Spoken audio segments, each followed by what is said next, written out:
Hello there. I've recently had to reinstall Windows, so I thought it'd be a good time when I have to put GBG back on the computer and that I'd just do a video here, like a fresh one, just to show how to get GBG working and expanding fronts and such. You'll have to get the base game yourself, so that'll either be through GOG or Steam, or you might have the discs yourself, or you got it from some other means, like someone sent you an exe. I don't know. But I've got the GOG version here, so I'd recommend that once you've gotten the game installed, that you do just click play, just the once, just so that you can make sure it's working and it updates everything it wants to. Sometimes it wants to install direct play. Once you've done this, you shouldn't be able to properly, you might see this in the top left window, just because it's running that old sort of direct draw with the colours. It's not very good for like screen capturing and stuff. But once that's all worked and you maybe got that prompt to just make sure that Windows has installed Direct Play for you, you should be good to go. And what we're going to want to do here is pick up the Expanding Fronts mod. So you'll find that on ModDB, and the links will be down in the description for all the things that you're going to need here.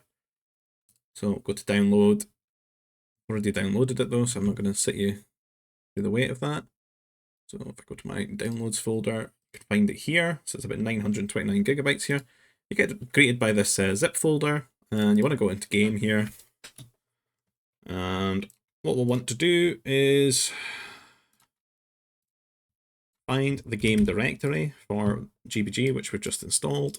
So in my case, it's going to be here in GOG Galaxy. If you've got Steam, I would assume it's going to be Steam Apps, Common in here somewhere. If you've got it through just installing the game, like with an exe or off the disk, it's probably going to be under LucasArts. But with GOG Galaxy here, it's just GOG Galaxy Games, and then here, and then I go into the game folder, which is exactly the same here as we've got with the Expanding Front Zip. And what you're going to want to do is take the ones out of the Expanding Front Zip folder and just drag them across here. So I'm just Control-A to select everything. We're going to drag it across, and we're pretty much just going to go yes to all, anything it wants to replace there.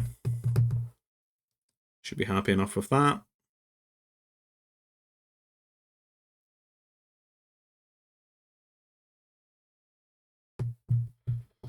Just waiting for Windows to finish.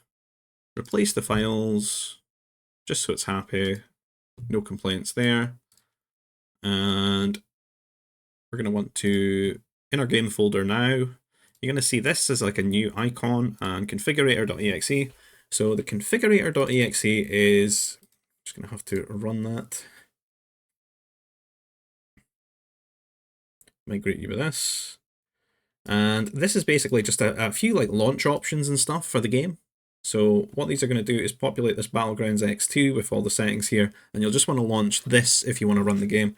And you can dance back and forth between like vanilla clone campaigns here and expanding fronts, and you want to select always run the selected version. If you ever want to change it, you can just reopen the configurator and save the settings.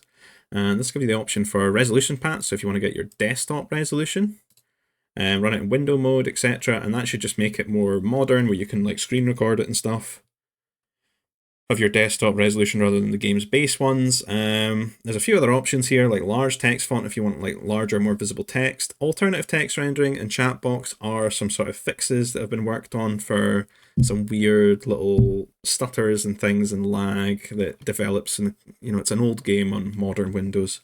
Delinking the system volume should let you toggle the volume appropriately in-game and actually turn it down. That was a big problem for me for a long time, where I couldn't get the game volume down the way I wanted it. So you'll just want to save and exit here. And then when you double click Battlegrounds X2 there, it should just run the game for you with those settings, right? So we'll just launch like a game here, put our name in. It's just loading. And there we go. And that's expanding fronts, right? So we'll quit it. No, I won't quit out here. I've got that button click dyslexia there. So we're going to get out here, and then the next thing to move on to, I suppose, here would be getting this working on Voobly, right? If you want to play multiplayer, which is kind of what our channel is all about here. So go to voobly.com. It's like the old MSN game. It's sort of an emulation of that, right? We're just going to want to install their client onto the desktop. So I'll just click the DE there. I guess that's California. That's DE for like Germany, I would assume. run this, install Voobly. Not really much to it. There's no like gotcha things in the installer, you know, do you want to install this third-party thing or anything like that? None of that, so pretty simple. Once it finishes, it'll ask you your language, you go in. It's got a login credential system, so you can register your account with an email address there, verify it, and then you can, you know, use those credentials here to log in. Well, I've already got one, obviously, or many. And you can remember the password, sign me in it automatically, and yada yada.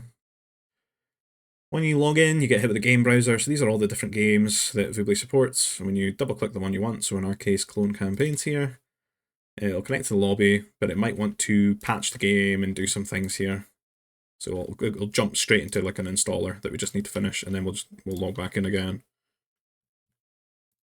Double click.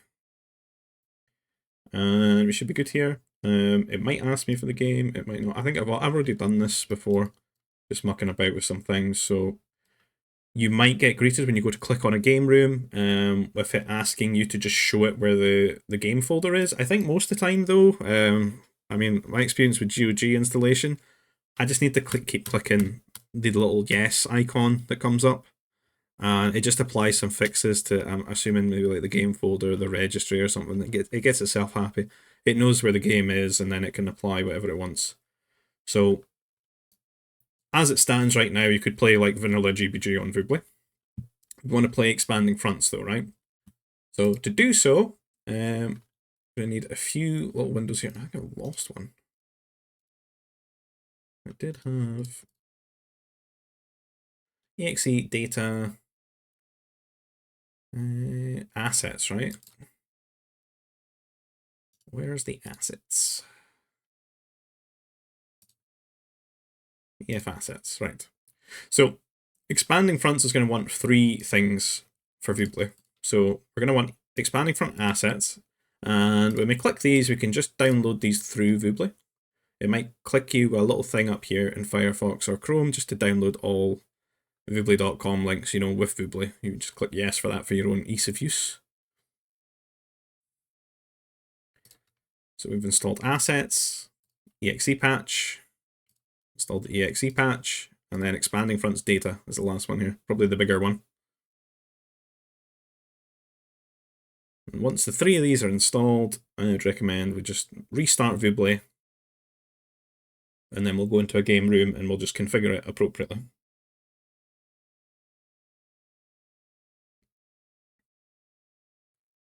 So slow.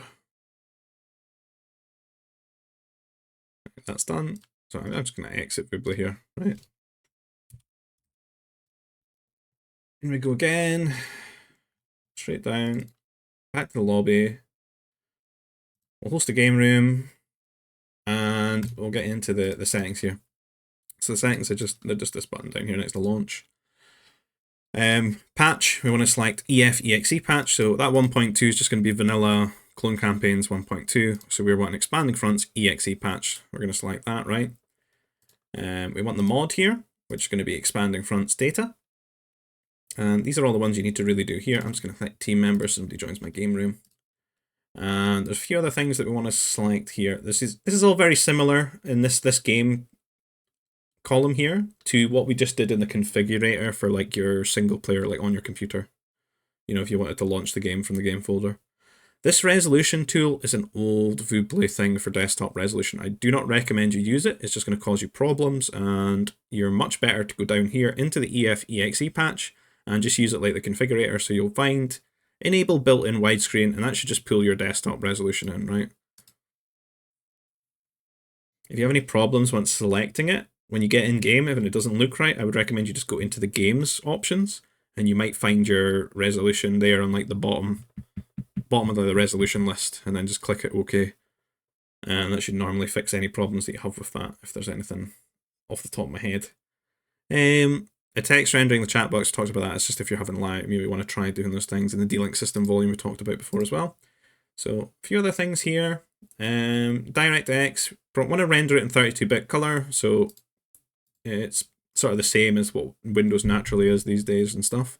And you can actually screen capture and things like that. And starting window mode is just a little bit handy. I believe it's Alt and enter to full screen from window mode if you ever want to do that. Or control, it says control and enter. I think it's alt and I'm not sure. Either or, either control or alt. Try both. Alt, my brain's telling me muscle memory wise it's alt and enter, but control and enter's on the list there as well. I don't know if you maybe need to turn that on there, maybe. But either way, that's kind of everything to do here. There's disable hardware, except that's probably in the aspects of if you've got some problems and you're trying to troubleshoot them. Text rendering, chat box, etc. Right? As this stands, it's kind of good to go to get expanding fronts working through Voobly. So we'll try single player first. So you can start at the single player menu. So we'll just launch. And this would be pretty much the equivalent of just clicking it. Oh, error writing legacy data. Huh.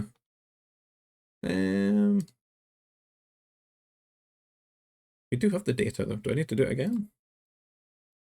I've had it do this to me before, and then I've just, I think it's going to do it again, right? I think I'm just going to have to reinstall this for whatever reason.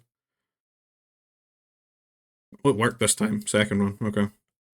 So your options for fixing that from my experience are reapply the data or click it again. Either way, there we are. Into the game. It's working. I'm not going to start another one. And if you want to do multiplayer, you just don't have this ticked, right? So you launch, your friends are in here, whatever. You launch and you should launch into a lobby together.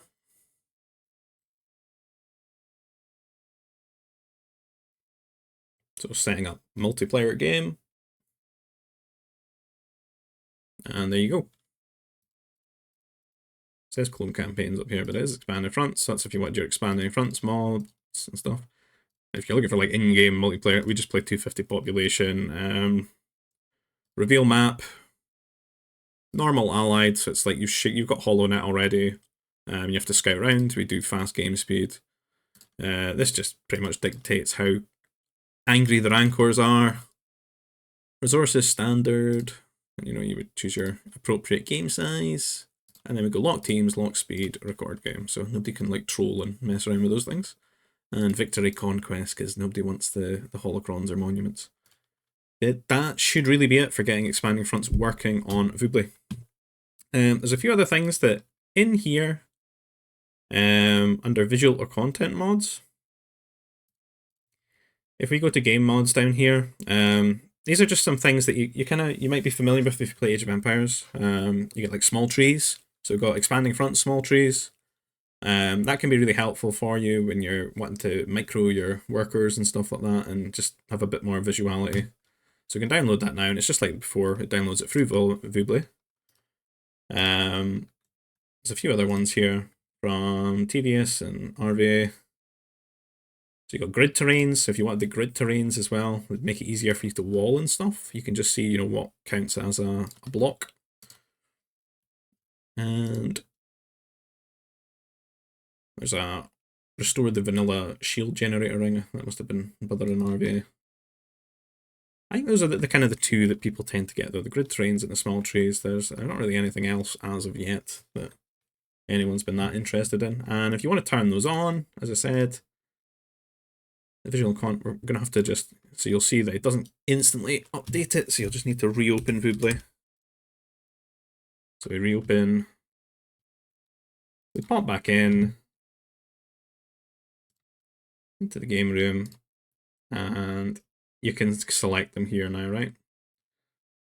That's where your assets go. That's where they get selected as well, if that is ever an issue. So your grid terrains, your small trees, and I assume they can go into single player. Let's see if we can get an example of them working. We'll launch, we'll hop straight into a game. Cheeky game of Shoreline.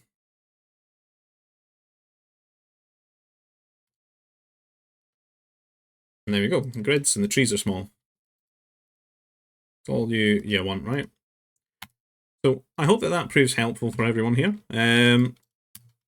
If you have any like further tips or you need any further help, you've got any problems with it that's, you know, I've not really covered here, some obscure stuff, I'd recommend that you check the description field of the video. So you will find all the links that you needed there, but you'll also find invite links to the Expanding Fronts Discord. where you can ask any questions there. And I believe TV's got a lot of things set up for obscure problems that have come up, over the years. He's got like FAQs and stuff like that you can go and have a read from, search for your problem, and you very likely find an answer there. If not, you can, request help from some of the people there that are better in the know. If you want to get involved with the games that we play online, you'll find our RM++ Discord community down there as well in the description field. And if you want to support this channel in another way, maybe buy me a coffee, you find the PayPal link down below in the field. And I'll catch you guys in the next video. Take care. Bye-bye.